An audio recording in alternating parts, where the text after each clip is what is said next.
Good evening and welcome to the Drive at 5 on the IntellectualRadio.com/iHeart radio station. I'm your host, Roman, and we have a good show planned for you today. But first, the forecast from our IntellectualRadio.com weather center. Today, sunny and pleasant, high 79 degrees. Tonight, partly cloudy, low 66 degrees. Tomorrow, more humid with clouds and sunshine. Shower and or thunderstorm in spots in the afternoon, high 88 degrees. Tomorrow night, mostly cloudy with a shower and or thunderstorm again. Low 67 degrees. The rest of the week forecast looks like this. Wednesday, breezy in the morning with a shower in the area. Clouds breaking and not so warm. High 71 degrees. Thursday, mostly sunny and nice, high 74 degrees. And on Friday, a thunderstorm here and there in the afternoon, high 77 degrees. The Drive at 5 is also part of the Monday Night Mogul with the Spiritual Hour at 4 p.m. Straight No Chaser with Rhea Ray Harris at 6 p.m. Monday Night Mingle with your girl Gina at 7 p.m. and Maze Says with Maze Jackson at 8 p.m. The Drive at 5 is also part of the fabulous 5 at 5 on IntellectualRadio.com. Today, my guest is an author of Mastermind, the ultimate experience for women in business, and also Radical Love in dealing with leadership, money, and innovation. Please give a Drive at 5 welcome to author Melody Fateh Davis. Welcome to the Drive. I caught you by surprise by that one, right? Yes. Thank you for having me. Please give IntellectualRadio.com/iHeart radio station your background. Okay, wow. So my name is Melanie Foote Davis, or I sometimes used to Fateh. say Fateh, right? Gotta juice it up a little bit, right? I am the founder of the Love and Freedom Academy and author of Radical Love, Your Path to Freedom and Bliss. Also the author of an upcoming book called Millionaire Moms, which is geared towards empowering those who were teen moms to let them know that their circumstances was not a death sentence for their destiny. And then I heard you mention the Six-Figure Mastermind, which is actually a tour that I am a part of with helping other women entrepreneurs take their business to 6 figures and above. That's about it? Let's see, what do you want to know about me? I'm a mom. I am really... Everything about me is like pouring love in and helping people to take care of themselves. I help women and teen girls silence that inner critic that stands between them and their destiny. Well, what kind of what? I haven't started the questioning yet. You're already in your book. Yes. It was a synopsis, and a quote jumped out at me. And I'll read you that quote. If you define success by a high-paying salary with amazing perks, a designer wardrobe, and swanky zip code, then you got it all. Many women admire you. Some want to be like you. Some would say that you've made it, while others are intimidated by your success. Define the meaning of that quote. What I mean by that is that there are so many of us, like in my experience with working with women, there are so many who actually look really good on the outside. And so everyone out there, if it appears that they have it all together, they're driving the right car, they're wearing the right clothes, they're hanging out with the right people. But when the lights go out and they're home alone, there's something missing. And so all of that was really a mask. So there are people out there watching them who want to be them, want to be like them, admire them, or even intimidated by them, but they don't really know that person's story. And so what I do is I help to provide a safe space for that person to come where that is true, but it's no longer a mask, that their wholeness of them is fully represented in what people see on the outside. Does that make sense? Period. Now, if a person has an expectation of you, what should that individual, if that expectation is high or low? Because it looks like, to me, that people have expectations going by what they see, what they hear. What are the expectation of an individual? Like, I'll give you a prime example. Okay. This is your first time meeting me. Absolutely. Okay, what was your first expectation of me? I'm going somewhere with this, but I'm just saying, when people go by an appearance of what you're saying, the expectation is like, oh wow, I'm coming to IntellectualRadio.com, and then they see Earl and it just drops immediately. I know he's going to cut the show off, so but you get what I'm saying. So there's a lot of women that's out there that, describe themselves, describe men and each other the same way. What you say? So, for example, when I met you earlier today, I met you actually on the parking lot, and you saw me, you welcomed me, even though you recognized me from my picture, but even still, you gave me a warm welcome. There was nothing about it that felt inauthentic. You invited me into your space. You made me feel comfortable, and that was a great first impression. So then that helped me feel more comfortable being here and feeling like I made the right decision by choosing to be here. So your expectation. So but what should what people was your expect from me? no. What your expectation as when a line of sight? Maybe let me rephrase the question. Yeah. Okay. If you saw me, no show affiliation, you don't know me at all. What will be your expectation? Because it's a line of judgment. And now, more than ever, people are judging others the way they dress, the way they look, the way they smile, the way they wear their hair, the way they smell. It's the expectation. So if you see that person saying, oh, Rhea Ray looks slamming today, but other days it's like, I don't know what she was wearing. What's going on? Well, for me, Sorry, I guess Rhea. I'm a little different when it comes to that because I do my best not to judge. Now, I'm human, so I can't say that there aren't moments where judgment slips in. I would be lying if I said that. But my thing is I really look at people and I'm more curious about who they are. I don't make a solid judgment just on the first thing I see. Like, even if I saw someone, I'll just say, for example, when I was talking about being an author and Millionaire Moms, right? I was a teen mom. There are many people who will see a teenage girl, or even if they're not sure of the age, but see her young, that will immediately pass judgment. I'm not like that. And it's not because I was one, it's because that's just who I am. Instead, I see people and I say, I wonder what her story is. So I approach people more from a place of curiosity than judgment. Period. Yeah. Do you go up to those people and start asking questions, or you just, whenever I get a chance to talk to that person, if not, so be it? Well, that's not really a black and white answer because it depends on the situation. It depends on where I am, where we are. Am I in close proximity to that person? Do I have an opportunity to approach them? So different scenarios create different things. There have been times when I have approached someone and came from a place of curiosity just to see what was going on. For example, I remember the night when the Trayvon Martin, the verdict came out in terms of that trial. I happened to be downtown. I didn't like the news and I was sitting on a bench. So my husband and my daughter and I were downtown. I saw a group of young men, about 6 of them, African American, hanging out, walking towards me, right? But did I see them and pass judgment? Absolutely not. I got up, I walked over to them, I introduced myself, and I said, what are you guys up to tonight? Like, where are you on your way to, and how are you doing? And they began to tell me, and I found out that they were here. Some of them were home, they were getting together, they hadn't seen each other in a while, they were in college. One of them shared that they had a daughter and let me know what he was studying, all of these different things. And they really appreciated the fact that someone took the time to say hello and ask questions about who they are and what was important to them, as opposed to just seeing them and passing a judgment. And that's not something that I did just because of what was going on then. That's just who I am.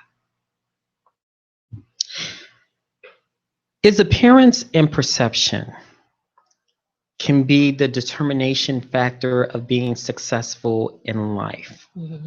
Why? Because a lot of people say you got to dress the part to be the part. Mm-hmm. If you're dressed down, you're not gonna do it. You're not a six figured. But I named Bill Gates. Mm-hmm. Look at what he was wearing. Mm-hmm. Steve Jobs. Mm-hmm. Look at what he was wearing. They didn't come in with flashy suits, but their bank account was way out there. Yeah, look at Russell Simmons. Yeah. You know, and so a lot of times what that is really telling you more about you than it is about the other person. It's letting us know what our values are. Like the way we perceive something is mirroring back something about us that really deserves some attention. So we make assumptions based on appearance, but maybe our definition of success is based on how something looks like. So it's how we define what success looks like. So if you're a person and you define success as someone who's driving a Bentley and lives in a certain neighborhood, then of course when you see someone that looks the part, then you make that assumption that they're doing well. But that's saying something about how you perceive success. So it's telling you more about you than it actually is about the other person. But constantly, Mm-hmm. they hear Mm-hmm. you have to dress up Mm-hmm. in order to look the part, to be the part. Mm-hmm. And if you don't look the part, you can't be the part. But I'm seeing something different. Mm-hmm. But a lot of people are still saying the same thing. It's a conditioning and a belief system. Like we project our own beliefs on other people all the time. So we grew up hearing and seeing a lot of different things. We hear a lot of messages. We see a lot of images that tell us something about ourselves. But not everyone is comfortable being dressed up. So for example, when I mentioned Russell Simmons, he's comfortable with what he wears and he's confident in who he is. So he chooses not to, well, I've never met him. So I'm assuming, now I'm making an assumption, that he's choosing to be who he is in spite of what people's level of expectations are. Then do I believe that you want to put on your best self, but it's what makes you feel good in that moment. Because for some people, for example, me, I love heels. I feel powerful in my heels. Right? It's how I feel in the heel. It's not the heel itself. It's not who the designer is or any of those things. That's not important to me. It's how I feel in that particular thing, raising me up, stand tall. I feel it helps me feel a certain way, right? Somebody else feel more comfortable and more themselves and authentic in khakis, in jeans. But it doesn't mean that they can't be successful. And so it's also about the energy that you present, not just what you're wearing. So how can you tell if somebody's bringing negative energy, positive energy? Let's say sometimes you can tell because it's obvious. Mm-hmm. But sometimes you can't because it's deep within. Mm-hmm. Sometimes people say in a relationship, Mm-hmm. to pivot a little bit, Mm-hmm. you don't know that man or woman until 6 months in that relationship because you don't know. Am I right or am I wrong? Well, yeah, but you're right. I agree because we're constantly evolving anyway. So even the person that you met 6 months ago could actually be becoming something even more as that relationship is developing. So you get to know them through the conversation, through being intentional about the types of conversations that you have, the things you discuss, the activities that you do together. All of these things help you learn more about who that person is versus who you thought they were the day you met them, right? Because even if we're talking about relationships, are we talking about a dating relationship, a working relationship? What type of relationship? It doesn't matter. 6 months is 6 months. 6 months is 6 months. Yeah. I mean, that's how I feel. So let's just say it's a work relationship, for example. Okay. When people interview, it's that dress for success, dress the part, look the part, all of those things. So we've almost been conditioned to show up for an interview performing to be who they want us to be. But that's not always totally in alignment with who that person is. 6 months down the road, you may see a different person than the person you thought you interviewed. As an employer, when you see that person show up, it's like, I thought they were someone different, but this is what I got. So sometimes we do perform to be who we think somebody wants us to be. And that happens in the workplace, that happens in dating relationships, that happen in platonic relationships, all of that. if a person isn't comfortable with who they are. Is that making sense? Why is that? Why we always assume that I have a job interview, I have to go get a suit, a shirt and a tie, I have to look my best, versus, okay, now I'm going to paint a scenario that currently I'm seeing. African Americans, males, they wear slacks, button up, sometimes just a button up shirt and a tie. However, you go to a white young male, they have some jeans, some gym shoes, a button up shirt. That's it, that's all. To an interview. And you say they're comfortable within. But why is the two cultures different, saying, I don't necessarily have to wear a tie or some slacks. The other ones, this is a must. Because there are double standards. Just like there are different standards for men and different standards for women. And the thing is, it's not necessarily what I'm not saying that they're always that comfortable. Sometimes that's the best that person has. Sometimes it's also that they haven't had someone take them under their wing to even guide them and show them something different. So we can't assume that just because you learn something growing up and you learn a certain way to do things, that this other person learned that. So maybe that person actually wore the best that they absolutely had to that interview. Maybe they maybe they didn't have someone else to even guide them on other things. But you and I both know that there are also different standards set for different people. For example, like I'll even say, like I said, different standards set for men as they are than they are for women. Different standards set for Caucasian males than they are for African American males. Different, there are different standards set, and certain things are easily acceptable, but less acceptable when it comes to a different demographic. And that's all because of a belief system. You defined in a quote, you are losing your identity. Why people are losing their identity, to paraphrase the first quote, when people admire you because of the perks. And now you are losing. You're losing your identity. Define when a person is losing their identity, losing you. Define that. Well, when one of the things I believe is that we're always getting messages. Like we have the messages that we hear growing up. We have the messages, whether it's what we're hearing in our household, what we're hearing in the streets. Then now we have, with technology, the way that it is, we have different mediums that share information with us. So we're hearing information through the internet. We're seeing images on television. We're hearing things over the radio. And so there are images, there are messages that are saying, this is what success looks like. And it's constantly constantly thrown at you, and to the point where a person who doesn't have that may feel like, wow, they're telling me, like, to me, the television is like someone telling you their vision of who they think you should be based on what they need you to buy, right? Or buy into. Does that make sense? And so we get all these different messages that are conditioning us to believe that we have to be this in order to be successful. And I say, define success for yourself. What does it mean for you? When do you feel most powerful? When do you feel at your best? And sometimes that's going to mean doing something that's not necessarily popular. Sometimes that's going to mean doing something that's out of alignment with what you've been taught, even in your own home. And so that's when you start to begin to lose yourself. And the way to recognize it is when you're no longer feeling good about yourself. When you're feeling like you're taking more energy to wear this mask, to pretend to be who society says you should be, versus who you really are inside. And you can lose sight of that.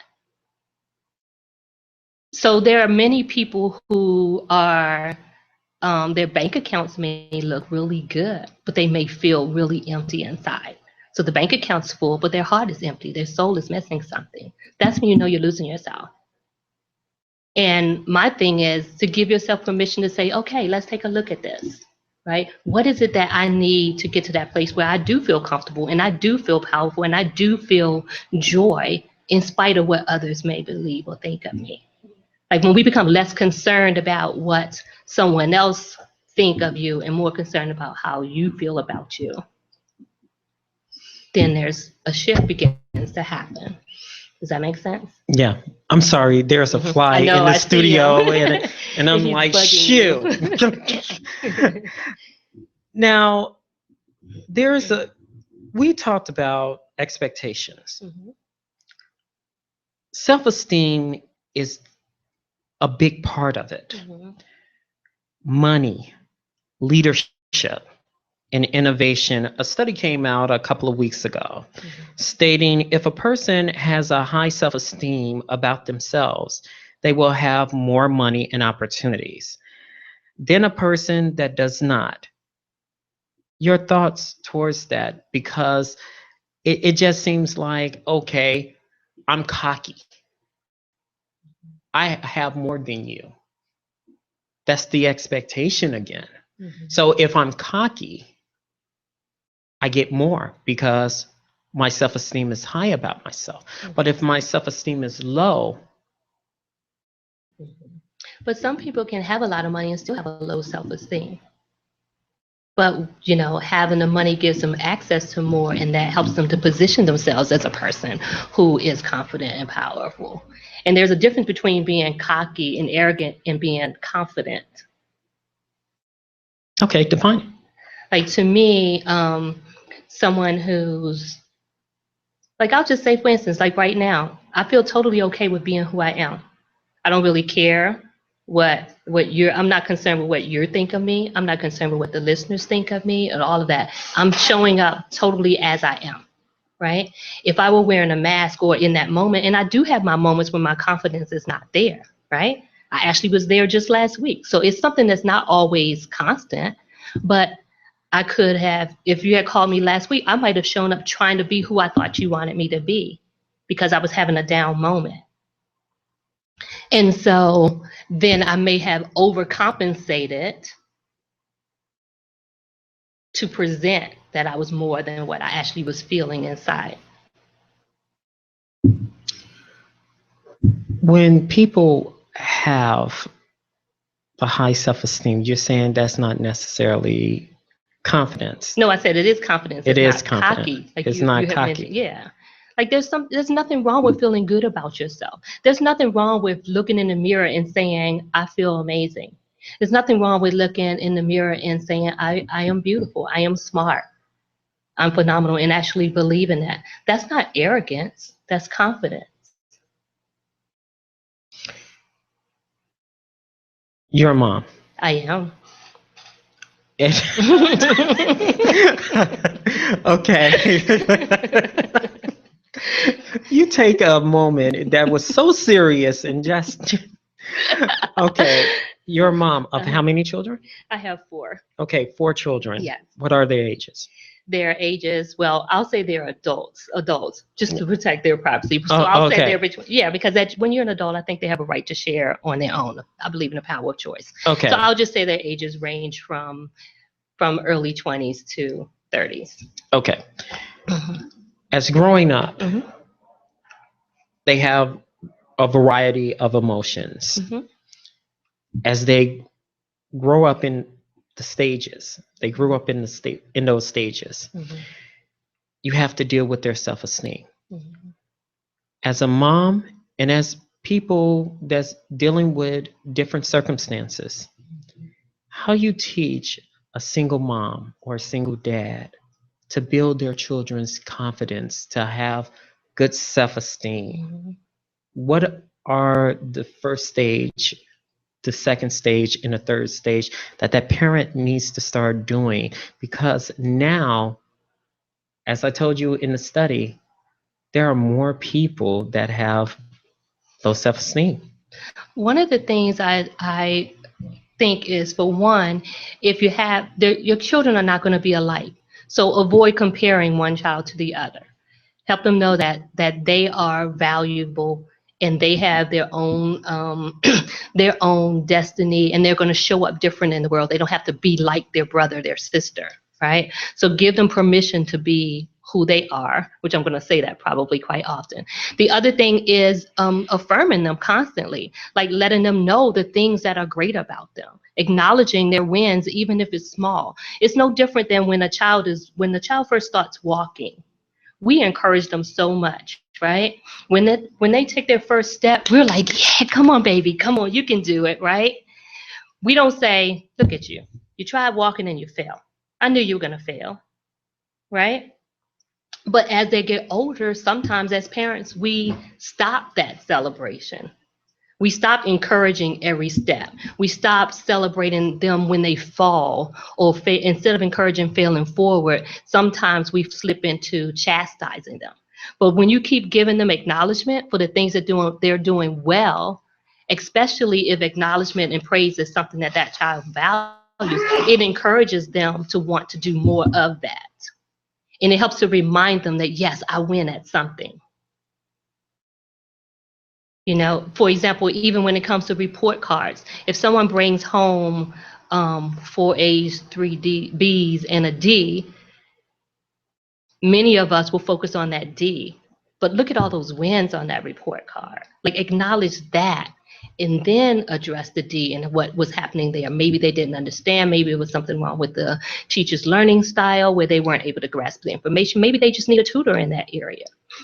But we sometimes zero in on that D, the place where we see that as failure, as opposed to the 6 or 7 grades that were absolutely great effort and great wins. So I would say champion them along the way to help build their self-esteem at home. Another thing is, it's one thing for us to say something, it's another thing for us to show something. So if you, for example, having a daughter, and as a woman, if I'm telling her she's beautiful, but she sees me in the mirror critiquing myself and finding my faults, I don't know which message she's going to really absorb. The one where I'm telling her but she's great, or the one where she sees me not looking at myself as a winner. Period. When we come back on Drive at 5 on IntellectualRadio.com/iHeartRadio station, we'll have more with Melody Forte Davis on the Drive.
And we're back on the Drive at 5 on IntellectualRadio.com/iHeartRadio station.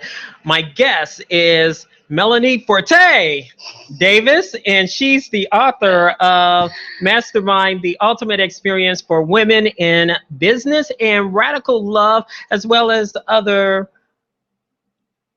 leadership, motivational, inspirational books that's out there for women as well as for everyone. Now, before we went to break, we talked about self-esteem, the guidance. But also, my thing is, how can a person with low self-esteem achieve the same opportunities as a person that has a high self-esteem? You said that there are people out there that have the same qualities, same bank account with low self-esteem. But let's say somebody, come in there and I want to achieve just the same things that you are achieving. You have high self-esteem. How can I get on that level with a low self-esteem? How can I boost myself up? First, I would say give yourself some grace, right? And acknowledge that there's something that you want more. And that may seem like a simple answer, but it really is, it starts there, right? With acknowledging that you do want more and that you believe that there's more. And then connecting with, if it's somebody that's in your circle of influence, whether it's a neighbor, someone at your church, someone at your school that you admire for some reason, maybe start to connect with them, talk to them, find out what it is. Like, they may be willing to take you under their wing and mentor them, but connecting yourself with other people who you see or perceive as having a high self-esteem and modeling that, because success leaves clues anyway, right? Yes. But again, it starts with accepting and acknowledging that you do want more, and then learning in that process, you'll learn that you're worthy of more. Because I wasn't always there. But how you picked yourself back up. Right. They always say, let's say a relationship. Mm-hmm. This woman dogged me. Mm-hmm. You're a man. Pick yourself up. The whole gender role thing. Yeah, you don't need her. See, I told you about that. There we go again with the double standards, right? So, have you ever felt angry? Oh, plenty of times. Okay, is that not an emotion? Oh, I was angry several times today. Yeah, and so if we can accept it, like as a society, we've made it socially acceptable for men to feel and experience anger, right? But that girlfriend that you just mentioned that hurt you, it's not socially acceptable in a lot of places for you to express that feeling or that emotion. Whereas I think that every emotion has value, whether it's fear, anger, sadness, disappointment. All of those things matter, and all of those are your body's way of telling you that something needs your attention. And so for me, I would say that young lady hurt you. Go with that. Let's dig into that feeling. What was it that happened that hurt you, so that you can acknowledge it, because that's information on how to not be hurt again. It doesn't mean never date again, but it's a lesson in there for you. And first accepting that it hurt. I have to interrupt. Okay. A lot of people need closure in a relationship, in a working relationship. Closure. Absolutely. Meaning, okay, this is our closure, you're fired. Okay, that's closure. Some people don't have that closure. That closure in essence of, okay, this is the end. And people want that closure saying, hey, this chapter in my life was not closed. I would like to close it. And some people don't have the opportunity. I'm going somewhere with this because many African Americans they have low self-esteem. Now, there was a study about their lifestyle, whether it's personal, job related, and goals and opportunity. What advice could you give someone that is going through the emotions that we described earlier,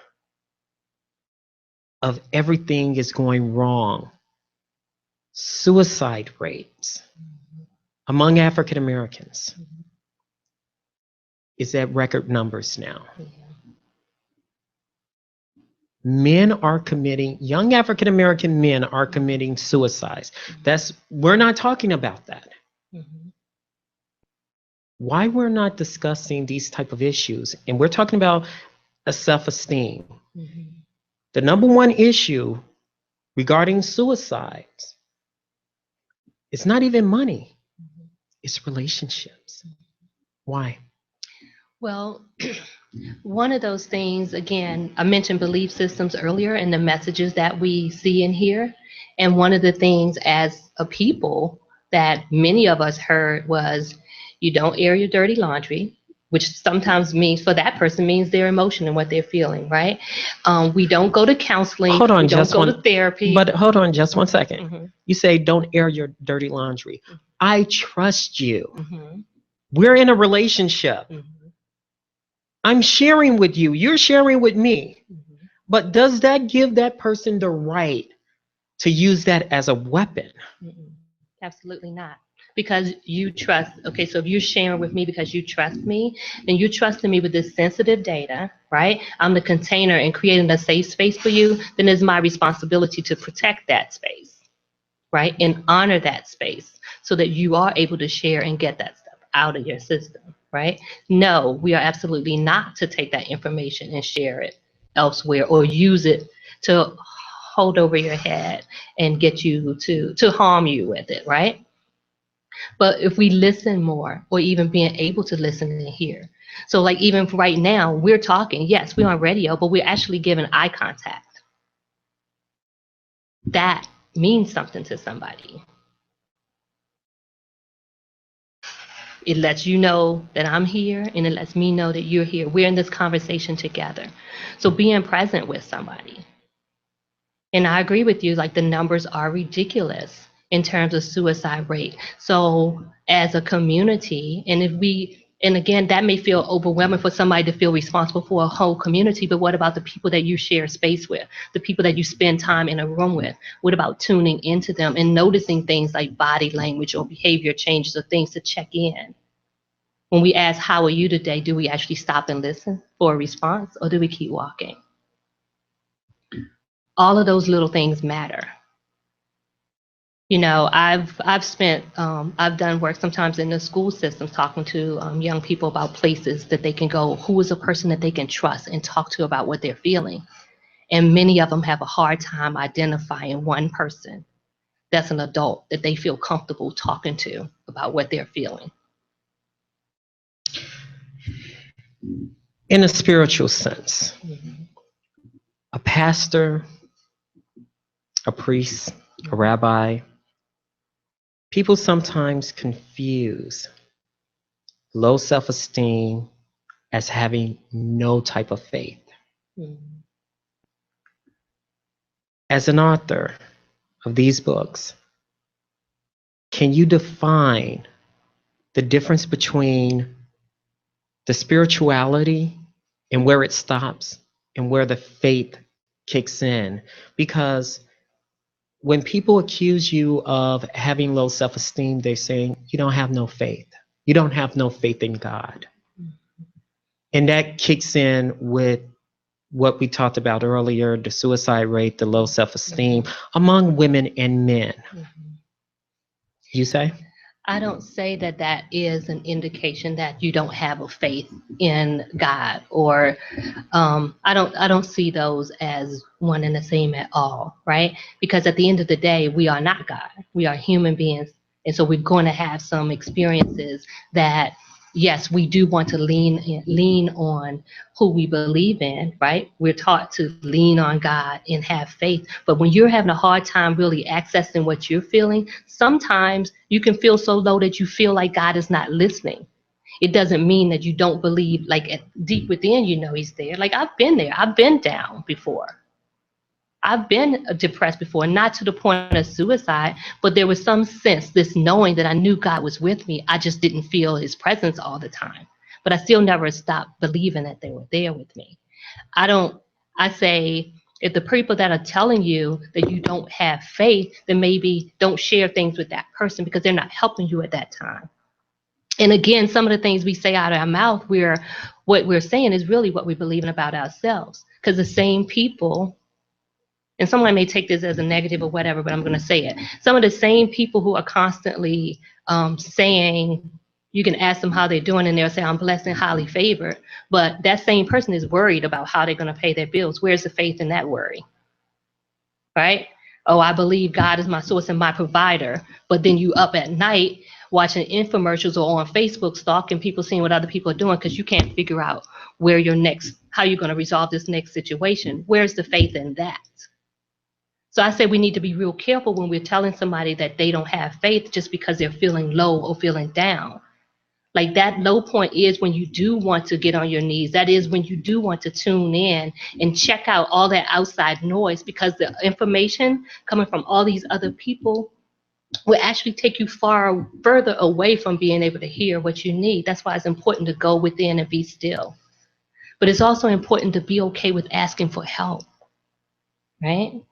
Not from that person that you shared with before that used that against you. You have the data, you know that didn't work with that person. But there is somebody out there, whether it's a suicide hotline number, whether it's like there are many hotlines and resources at places where people can go to get help. But even knowing, okay, that is actually a strength, not a weakness, to say, hey, I surrender. I can't do this alone. I need somebody to help me. Because many people don't feel like they can ask for help. We're running out of time. Mm-hmm. How can someone pick themselves up if they keep getting knocked down, especially financially? You said pay your bills. I'm worried about my bills. Mm-hmm. My mortgage is coming up. I have 3 weeks to pay it. Mm-hmm. Just lost my job. Again, my girlfriend is not chipping in. But she buying some other stuff. Mm-hmm. How can I go about doing that? You talk about women. So in essence, to describe, because of time wise, mm-hmm.